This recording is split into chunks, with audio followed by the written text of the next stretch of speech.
Hey guys, it's me with a new I Am Fun Size.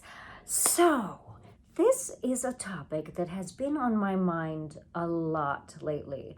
And by lately, I mean like the last few months, as we've all been facing the new challenges that have arisen in 2020, the challenges of quarantine, the challenges of politics. A lot of things have come up, and a lot of us, for a lot of us, the earth has really like been moved off its axis. Our realities have been shifted in ways that we've never quite expected. And I've been talking with a lot of friends about this, and all of us have been remarking, or many of us have been remarking, on how our senses of who we are have been rocked a little bit. And the sentence that keeps coming up in my mind is, where do you find your you? Like asking myself, where do you find your you? Where do you feel the most Anjali? Or where do you feel the most you? Because I feel like what has been happening is that so many of us in our lives, we define ourselves by the roles we play. Not obviously like actor roles, but the roles we play in our lives. The roles we play in our family. Are you a daughter, a brother, a sister, a mother, a father, a husband, a wife? The roles we play at work. Who's your boss? What's your job? What's your career? What are you responsible for? The roles you play with your friends. Specific things that we allow to define us that are outside of us. I know I personally find myself very rocked off my axis when work is not the same as usual. And obviously during this time, a lot of people are experiencing big shifts in their careers and big shifts in how their careers are defined, let alone how they see themselves. So again, the question has come up many, many times. Where do you find your you? Where do you feel the most you? And how do you figure out what that is? When say you've maybe lost your job, or you can't be around your family, or you're experiencing grief or loss at the end of a relationship, or God forbid you've lost someone dear to you in your life to COVID or something else. When reality shifts like that, where do you go inside yourself to say, this is who I am and this is where I feel the most me? So I'm continuing to work through this because I think it's actually a lifelong lesson, and it's just something that's a little bit at the forefront right now because of the way the world is in this moment, and how unpredictable the world has become. One thing I know that I need to be able to get myself back to me is solitude. I need to build a little bit of solitude into my life. Now, solitude is not necessarily aloneness. It is not, I don't define solitude as something that you get just by being alone. Because you can be alone, but you can still be distracted. You can be alone and you can still be on your cell phone. You can still be watching TV. You can still be reading. You can still be doing a lot of things. But solitude for me is more about being alone with your thoughts, really being able to be quiet.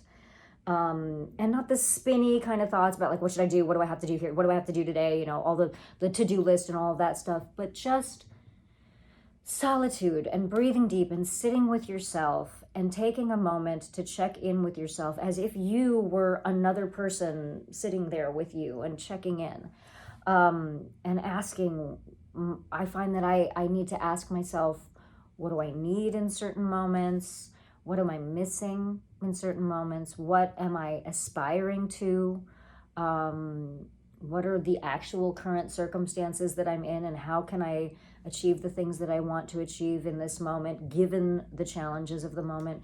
All of these things, having these conversations with myself, are very important to me, and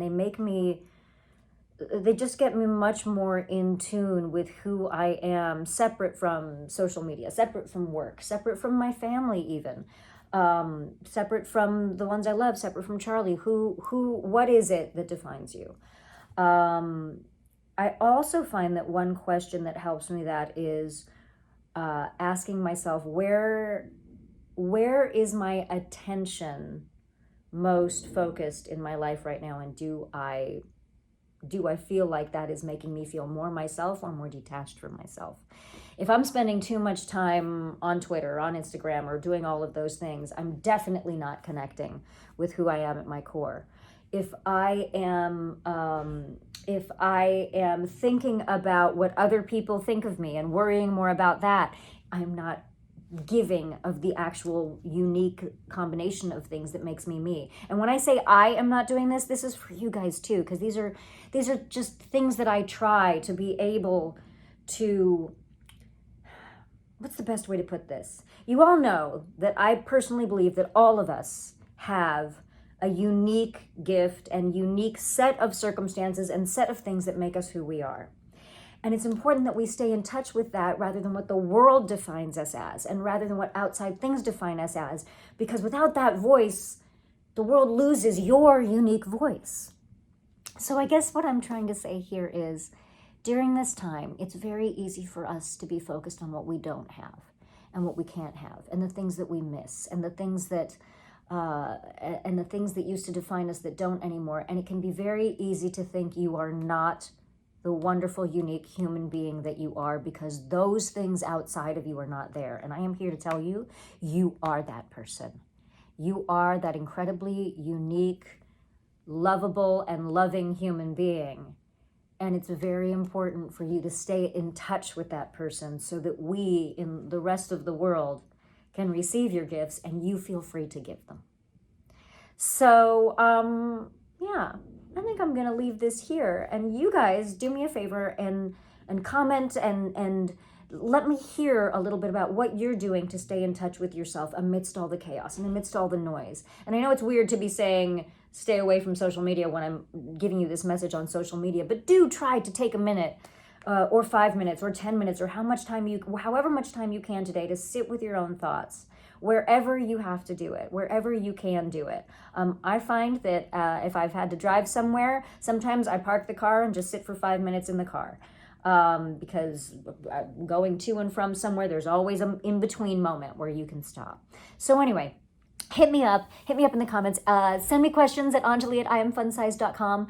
And I am excited to hear all about the unique person that is you, and how you are loving that person, and how you are staying in touch with that person, and how you are cultivating the light inside that person. Okay, you guys, talk to you soon. All right, you beautiful people, send me your stuff. You can email me at Anjali@IamFunsize.com. These are all of the places you can find me on the interwebs. Please send me questions, pictures, fan art, cosplay pictures. Send me pictures of puppies. You know how I love the puppies. Oh, please, please, more puppies. Can I please? Please, guys, please.